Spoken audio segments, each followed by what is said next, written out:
जय हिंद। स्वागत है एक बार फिर से आपका एसएससी जीडी के चौथे क्लास में, जिसमें हम देखते हैं जीके जीएस के स्पेशल क्वेश्चंस, महत्वपूर्ण प्रश्न जो कि या तो प्रीवियस ईयर के होते हैं या फिर एक्सपेक्टेड क्वेश्चंस होते हैं।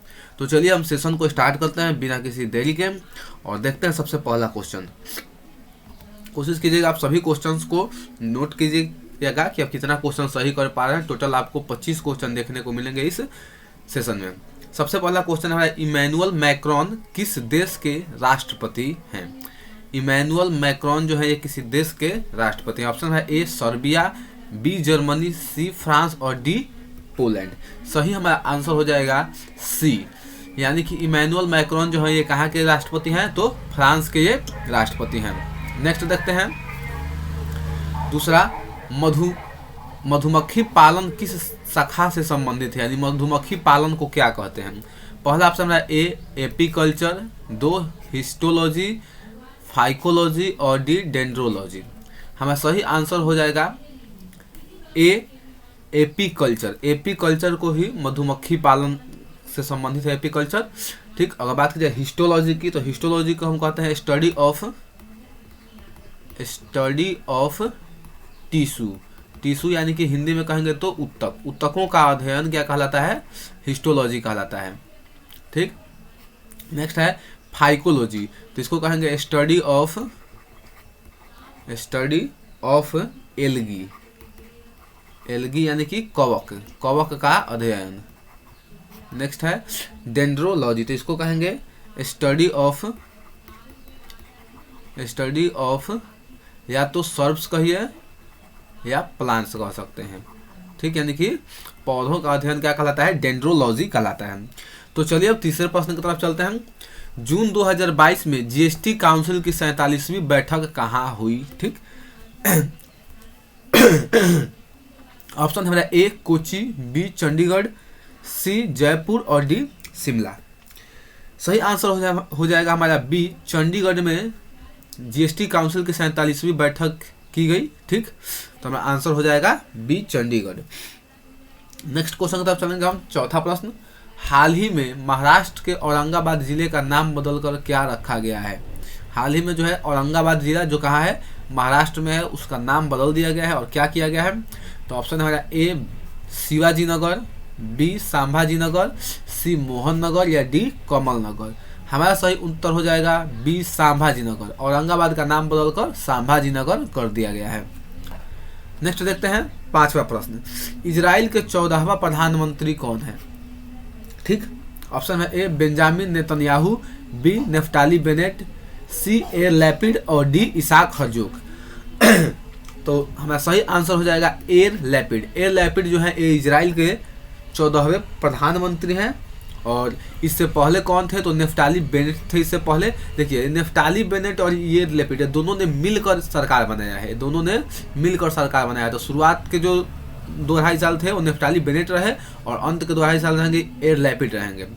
ठीक, और इसाक हर्जोग की बात करें तो ये कौन है? तो ये जो है इजराइल के प्रेसिडेंट हैं। इसाक हर्जोग इजराइल के प्रेसिडेंट हैं। एयर लैपिड जो है यहाँ के वर्तमान के प्रधानमंत्री हैं। इसके पहले नेफ्टाली बेनेट थे। ठीक, अगर बेंजामिन नेतन्याहू की बात करें तो ये विपक्ष के नेता हैं। ये विपक्ष के नेता है, वहाँ पे विपक्ष नेता।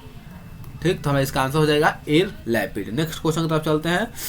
छठा प्रश्न, हाल ही में नीरज चोपड़ा ने कितना दूर भाला फेंक कर राष्ट्रीय रिकॉर्ड बनाया है? ऑप्शन है ए 89.30 मीटर, 89.94 मीटर, 87.58 मीटर या 90.30 मीटर। हमारा सही आंसर हो जाएगा बी 89.94 मीटर, यानी कि 89.94 मीटर की मतलब इतना दूर भाला फेंक नेशनल में रिकॉर्ड बनाया, सबसे दूर भाला फेंकने का। हमारा आंसर हो जाएगा बी। चलिए नेक्स्ट क्वेश्चन देखते हैं। सातवां प्रश्न, बौद्ध संगति के आयोजन स्थलों का सही कालानुक्रम बताइए। यानी कि कुल मिलाकर 4 जो होते हैं बौद्ध संगतियां हुई हैं, तो उसके कालानुक्रम को बताना है। सबसे पहले कौन हुआ था, दूसरा कौन हुआ था, तीसरा कौन हुआ था और चौथा कौन हुआ था। ठीक, तो पहला ऑप्शन देख लिया, राजगीर, वैशाली, कुंडलवन और पाटलिपुत्र। दूसरा है पाटलिपुत्र, कुंडलवन, वैशाली और राजगिरी, तीसरा कहता है राजगिरी, कुंडलवन, पाटलिपुत्र, वैशाली, चौथा है राजगिरी, वैशाली, पाटलिपुत्र और कुंडलवन। हमारा सही आंसर हो जाएगा डी। सबसे पहला जो था बौद्ध संगति राजगीर में हुआ था, दूसरा वैशाली में, तीसरा पाटलिपुत्र में और चौथा कुंडलवन में। इसको चलिए विस्तार से देख लेते हैं। देखिए, प्रथम जो संगति हुई थी बौद्ध संगति कब हुआ था? 483 ईसा पूर्व हुआ था। कहाँ हुआ था? राजगीर में हुआ था। उसके अध्यक्ष कौन थे? महाकश्यप। और शासक कौन था उस समय? अजात शत्रु था। दूसरा जो था ये 383 ईसा पूर्व यानी 100 साल बाद हुआ था। वह कहाँ हुआ था? तो वैशाली यानी कि हमारे छपरा के बगल जो हाजीपुर है, हाजीपुर मतलब वैशाली में ही पड़ता है। उसके अध्यक्ष कौन था? साबक मीर। और शासक कौन था उस समय? कालाशोक था। तृतीय बौद्ध संगति जो हुई थी ये 251 ईसा पूर्व में हुई थी। उस समय कहाँ हुआ था? तो पाटलिपुत्र में हुआ था। और अध्यक्ष कौन था? तो मोगलीपुत्र गोसाल जो था वो अध्यक्ष था। और शासक कौन था? तो अशोक। और अंतिम और चतुर्थ जो था ये ईसा की प्रथम सदी में यानी कि हम कह सकते हैं 1 BC में इसका आयोजन किया गया था। कहाँ किया गया था? तो कश्मीर के कुंडलवन में कश्मीर में है कुंडलवन। और उस समय अध्यक्ष कौन था? तो वसुमित्र एवं अश्वघोष। तो वसुमित्र जो थे अध्यक्ष थे और अश्वघोष थे उपाध्यक्ष थे। और शासक कौन था? तो उस समय कनिष्क शासक था। तो इसका आप स्क्रीनशॉट ले सकते हैं, बहुत इंपॉर्टेंट ये चार्ट है आपके लिए, इसका आप स्क्रीनशॉट ले लीजिएगा। चलिए अब नेक्स्ट क्वेश्चन की तरफ हम पढ़ेंगे। अब 7वां प्रश्न, निम्नलिखित में से अशोक के विभाषी अभिलेख थे। विभाषी यहाँ पे नहीं होना चाहिए था, द्विभाषी होना चाहिए। विभाषी बाय मिस्टेक लिखाया है द्विभाषी। तो ऑप्शन ए गुर्जरा एवं मास्की, बी शहबाजगढ़ी एवं मनसेहरा, सी तक्षशिला एवं लघमान और डी सर ए कुना, ठीक, जो कि कंधार में है। ठीक, तो इसका सही आंसर क्या हो जाएगा? डी सर ए कुना अभिलेख जो कि कंधार में है। ये द्विभाषी अभिलेख था, इसमें 2 भाषाओं में इस अभिलेख को लिखवाया था अशोक ने। तो मेरा आंसर हो जाएगा डी। चलिए नेक्स्ट देखते हैं 9वां प्रश्न, पृथ्वी सूर्य से अपनी अधिकतम दूरी पर होता है, यानी कि किस दिन जो होता है किस दिन पृथ्वी सूर्य से सबसे अधिक दूर होता है? क्योंकि आप जानते होंगे जो ये पृथ्वी है दीर्घवृत्ताकार पथ का जो है चक्कर लगाती है सूर्य के। और ये जो किस तारीख को मान लीजिए यहाँ पे होती है पृथ्वी? हमारा ऑप्शन है ए 30 जनवरी, 22 दिसंबर, 22 सितंबर, 22 दिसंबर और 4 जुलाई। सही आंसर हो जाएगा हमारा डी 4 जुलाई को पृथ्वी सूर्य से सबसे अधिक दूर होती है। चलिए नेक्स्ट क्वेश्चन की तरफ चलेंगे हम। 10वां प्रश्न, किसके ऑक्सीकरण से अधिकतम ऊर्जा निकलती है? ऑप्शन है हमारा ए वसा, बी प्रोटीन, सी स्टार्च और डी विटामिन। हमारा सही आंसर हो जाएगा ए वसा का जब ऑक्सीकरण होता है यानी कि अचानक हमको एक हम ऊर्जा चाहिए होता है तो उसके लिए हम वसा का सेवन करते हैं। तो हमारा आंसर हो जाएगा ए वसा का जब ऑक्सीकरण होता है तो सबसे अधिकतम ऊर्जा हमें प्राप्त होती है। चलिए नेक्स्ट क्वेश्चन देखते हैं अब 11वां प्रश्न, फर्डिनेंड मार्कोस जूनियर ने किस देश के 17वें राष्ट्रपति के रूप में शपथ ली है? ऑप्शन है A Singapore, B Philippines, C Thailand और डी वियतनाम। सही आंसर हो जाएगा हमारा फिलीपींस। फर्डिनेंड मार्कोस जूनियर ने फिलीपींस के 17वें राष्ट्रपति के रूप में इन्होंने शपथ लिया है। नेक्स्ट क्वेश्चन 12वां प्रश्न, बीसीसीआई के 36वें अध्यक्ष कौन बने हैं? मेरा ऑप्शन है ए जय शाह, बी सुनील गावस्कर, सी कपिल देव और डी रोजर बेती। तो जय शाह को तो आप जानते ही होंगे, अमित शाह के सुपुत्र हैं, अमित शाह के बेटा हैं। और दूसरा कोई कारण नहीं है जिसके कारण ये मतलब बीसीसीआई के सेक्रेटरी बने हुए हैं। बीसीसीआई की क्या है, सेक्रेटरी है और ये जब तक मन तब तक रहेंगे क्योंकि अपना सरकार अपनी पार्टी। दूसरे हैं सुनील गावस्कर, तीसरे हैं कपिल देव और डी रोजर बिनी। तो आंसर हो जाएगा डी रोजर बिनी। रोजर बिनी को बीसीसीआई का 36वां अध्यक्ष बनाया गया है। इसके पहले 35वां अध्यक्ष कौन थे? तो सौरभ गांगुली थे, लेकिन सौरभ गांगुली को हटाया नहीं गया, इनका कार्यकाल पूरा हो गया। हालांकि ऐसा कहा गया था कि दूसरा कार्यकाल भी अपना पूरा करेंगे, लेकिन इस कार्यकाल को यहीं पे ख़त्म किया गया, ऐसा सुनने में आया है, कहा गया है। और कहा गया लगभग सच्चाई भी है कि इनको 2 बार ऑफर दिया गया, मतलब 3 बार इनको ऑफर दिया गया कि आप बीजेपी ज्वाइन कर लीजिए, लेकिन ये भाई साहब जो थे बीजेपी ज्वाइन नहीं किए, जिसके कारण इनका काम तमाम हो गया, इनको मतलब बीसीसीआई का अध्यक्ष से हटा दिया गया। तो मैं आंसर हो जाएगा रोजर बेनी। और रोजर बेनी जो है ये 1983 में जो वर्ल्ड कप हुआ था जिसमें भारत विजेता था, उस वर्ल्ड कप में इन्होंने सबसे अधिक विकेट लिया था। ठीक, तो हमारा आंसर हो जाएगा डी, रोजर बिनी। नेक्स्ट देखते हैं 13वां प्रश्न, लहसुन की विशेष गंध किस कारण होती है? जो लहसुन महकता है, हमें गंध आता है, वो किस कारण से आता है? ऑप्शन है ए क्लोरो यौगिक, बी सल्फर यौगिक, और सी फ्लोरीन यौगिक, और डी एसिटिक एसिड। सही आंसर हो जाएगा हमारा बी, सल्फर यौगिक के कारण लहसुन से एक विशेष प्रकार की गंध आती है। नेक्स्ट देखते हैं 14वां प्रश्न, मेजर ध्यानचंद खेल रत्न पुरस्कार की इनामी राशि कितनी है? ऑप्शन है हमारा ए 15 लाख, बी 25 लाख, सी 20 लाख, और डी 30 लाख। सही आंसर हो जाएगा हमारा बी 25 लाख। मेजर ध्यानचंद खेल रत्न पुरस्कार की इनामी राशि 25 लाख है। इसका पहले नाम क्या था? राजीव गांधी खेल रत्न पुरस्कार इसका पहले नाम था, राजीव गांधी खेल रत्न पुरस्कार, लेकिन इसको चेंज करके क्या किया गया? मेजर ध्यानचंद खेल रत्न पुरस्कार, और इसका इनामी राशि 25 लाख है। नेक्स्ट देखते हैं 15वां प्रश्न, युद्ध अभ्यास सैन्य अभ्यास किन दो देशों के बीच में है? युद्ध अभ्यास, इसका नाम ही है युद्ध अभ्यास। ठीक, इस युद्ध अभ्यास का नाम ही है युद्ध अभ्यास, और यह किस देश के साथ युद्ध अभ्यास है?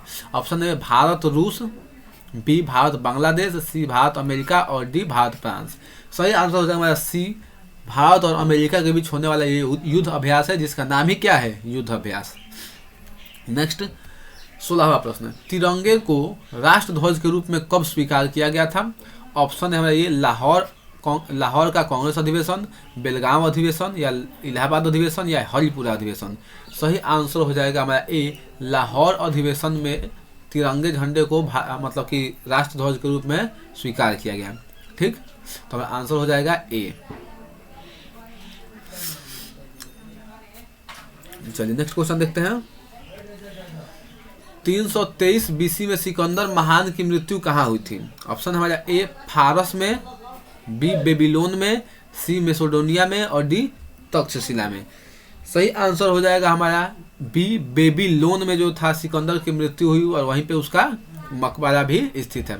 ठीक, मेसोडोनिया का ये शासक था। ये मेसोडोनिया क्या था? यहाँ का ये शासक था मेसोडोनिया का। इसके पिता का क्या नाम था अगर बात की जाए? कहा गया सिकंदर महान, इसके पिता का क्या नाम था? तो फिलिप जो था, इसका पिता का नाम था फिलिप। इसके पिता का नाम फिलिप था। ठीक, और इसके सेनापति का नाम क्या था? Seleucus Nicator. सेल्यूकस निकेटर इसके पिता का नाम था। ठीक, चलिए अब नेक्स्ट क्वेश्चन देखते हैं। 18वां प्रश्न, पृथ्वी के वायुमंडल का घनत्व अधिकतम कहाँ होता है? ऑप्शन हमारा ए क्षोभ मंडल, बी समताप मंडल, सी मध्य मंडल, और डी आयन मंडल। सही आंसर हो जाएगा हमारा ए, क्षोभ मंडल का घनत्व सबसे अधिक होता है। नेक्स्ट देखते हैं, पृथ्वी के दोनों ओर कौन से ग्रह है? यहाँ पे गृह नहीं ग्रह होगा। पृथ्वी के दोनों ओर कौन से ग्रह हैं? ठीक, ऑप्शन है ए मंगल और बृहस्पति, बी बुध और शुक्र, सी शुक्र और शनि, और डी मंगल और शुक्र। ये तो बहुत इजी प्रश्न है। ये सूर्य हो गया, और सूर्य के बाद कौन सा है? ये हो गया सन। सन के बाद मरकरी हो जाएगा, यानी कि बुध। उसके बाद आ जाएगा वेनस। उसके बाद तीसरे नंबर पे आ जाएगा अर्थ, और चौथे नंबर पे आ जाएगा हमारा क्या बोलते हैं, मार्स। तो जो ये अर्थ हो गया किसके बीच में आया? वेनस और मार्स के बीच में, यानी कि शुक्र और मंगल के बीच में। तो शुक्र और मंगल कहाँ है? यहाँ पे है। तो हमारा आंसर हो जाएगा डी। चलिए नेक्स्ट देखते हैं अब 20वां प्रश्न, लोकसभा की बैठक के लिए कम से कम कितने सदस्यों का कोरम होना चाहिए? यानी कि लोकसभा का बैठक हो सके उसके लिए कितने सदस्यों की आवश्यकता होती है? कम से कम, न्यूनतम की बात की जा रही है। ऑप्शन है ए कम से कम 50 सदस्य, बी कुल सदस्य संख्या का 1/4 भाग, या सदन की कुल संख्या का 1/10 भाग, या 100 सदस्य। हमारा सही आंसर हो जाएगा सी, जितना सदन की कुल संख्या होगी व्यक्तियों के, उसमें से कम 1/10 भाग, यानी कि अगर 100 लोग हैं तो 100 लोग में अगर टोटल वहाँ की सदन की कुल संख्या 100 है तो कम से कम 10 लोगों को उपस्थित होना पड़ेगा, तभी जो है सदन की कार्रवाई होगी, वरना रद्द कर दी जाएगी कार्रवाई उस दिन। नेक्स्ट 21वां प्रश्न, कह रहा है लोकसभा में किसी विधेयक को धन विधेयक के रूप में कौन प्रमाणित करता है? यानी कि यह कौन निर्णय लेता है कि कोई भी विधेयक धन विधेयक है कि नहीं? ऑप्शन है हमारा ए राष्ट्रपति, बी वित्त मंत्री, सी प्रधानमंत्री और डी लोकसभा का अध्यक्ष। सही आंसर हो जाएगा हमारा डी लोकसभा का अध्यक्ष। इस बात की को मतलब क्या, इस बात का प्रमाणित करता है, इस बात को तय करता है कि कोई भी विधेयक धन विधेयक होगा या नहीं होगा। नेक्स्ट 22वां प्रश्न, फेसबुक के क्रिप्टो करेंसी का क्या नाम है? ऑप्शन है हमारा ए कैलिब्रा, बी लिब्रा, सी रिपल और डी नियो। सही आंसर हो जाएगा हमारा बी लिब्रा जो है फेसबुक के क्रिप्टो करेंसी का नाम है। नेक्स्ट देखते हैं, रामखेलिया किस राज्य का एक लोक नृत्य है? रामखेलिया एक लोक नृत्य है और ये किस राज्य का है? ऑप्शन है हमारा ए हरियाणा, बी केरल, सी बिहार और डी मध्य प्रदेश। सही आंसर हो जाएगा हमारा सी बिहार। रामखेलिया जो है बिहार का एक लोक नृत्य है। नेक्स्ट देखते हैं 24वां प्रश्न, श्रीलंका को किस वर्ष डोमिनियन ऑफ सिलोन के रूप में स्वतंत्रता प्रदान की गई थी? ऑप्शन है ए 1948, बी 1972, सी 1947 और डी 1968। सही आंसर हो जाएगा हमारा ए 1948 ईस्वी में श्रीलंका को डोमिनियन ऑफ सिलोन के नाम से स्वतंत्रता प्रदान की गई थी। आज का आखिरी क्वेश्चन 25वां प्रश्न, गुरुत्वीय त्वरण जी का मान है, यानी कि इसमें से कौन इसके लिए जी के लिए सत्य है? कह रहा है पृथ्वी के द्रव्यमान से स्वतंत्र, यानी कि ये जो जी होता है पृथ्वी के द्रव्यमान से क्या होता है? स्वतंत्र होता है। बी पृथ्वी के त्रिज्या के व्युत्क्रमानुपाती, सी पृथ्वी के द्रव्यमान के समानुपाती तथा त्रिज्या के वर्ग के व्युत्क्रमानुपाती और डी कह रहा है ध्रुवों और भूमध्य रेखाओं पर समान।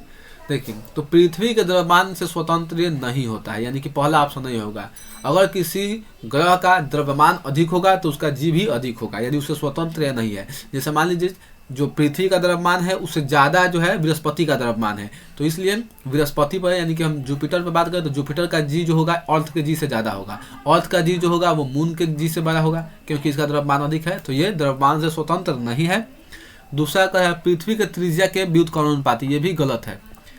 त्रिज्या जैसे मान लीजिए यह ग्रह हो गया, कोई इतना बड़ा ग्रह है तो इसका त्रिज्या मान लीजिए ये हुआ, ठीक, तो इसका और एक ग्रह मान लीजिए ये बड़ा सा ग्रह हो गया और इसका त्रिज्या, तो चूंकि इसका त्रिज्या अधिक है और इसका त्रिज्या कम है तो जिसका त्रिज्या ज़्यादा होगा वो बड़ा होगा और उसका क्या बोलते हैं द्रव्यमान भी बड़ा होगा, तो इसलिए उसके क्या होता है ये समानुपाती होता है।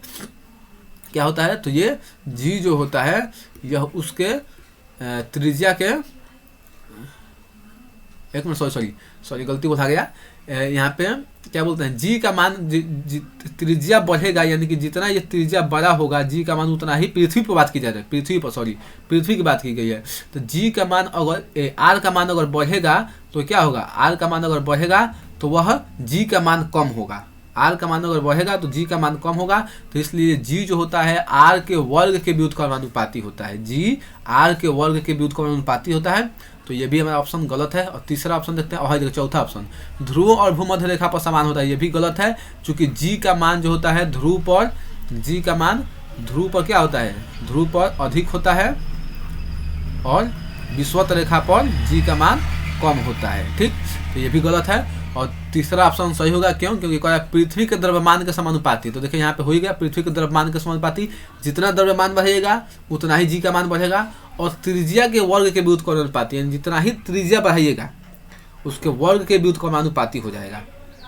यानी कि आप पृथ्वी और इसी के कॉन्सेप्ट पर ये जो भूमध्य रेखा पर देखिए, जैसे मान लीजिए समझाता हूँ, देखिए आपको ये पृथ्वी हो गया और पृथ्वी जो है थोड़ी चपटी होती है, आपको पता होना चाहिए पृथ्वी थोड़ी चपटी है। चलिए यहाँ पे बनाता हूँ फिर से, पृथ्वी थोड़ी चपटी है, मान लीजिए पृथ्वी हो गया और ये इक्वेटर हो गया, तो देखिए यहाँ पे हो गया केंद्र पृथ्वी का, तो यहाँ से यहाँ की दूरी जो है वो ज़्यादा होगी और यहाँ से यहाँ की दूरी क्या होगी? कम होगी। तो चूंकि यहाँ से यहाँ की दूरी कम है और ये हो गया ध्रुव, तो दूरी यहाँ कम है, इसलिए यहाँ पे जी का मान क्या होता है? अधिक होता है, और यहाँ पे दूरी अधिक है, यहाँ पे दूरी अधिक है, इसलिए जी का मान यहाँ पे क्या होता है? कम होता है। समझ में आ गया होगा, उम्मीद है आपको। तो चलिए यहीं पे सेशन को हम समाप्त करेंगे। बहुत बहुत आपका धन्यवाद इस सेशन में जुड़ने के लिए, और वीडियो अच्छा लगा हो तो इसको शेयर कीजिए, सब्सक्राइब कीजिए। बहुत बहुत थैंक्स एक बार फिर से आपको जुड़ने के लिए।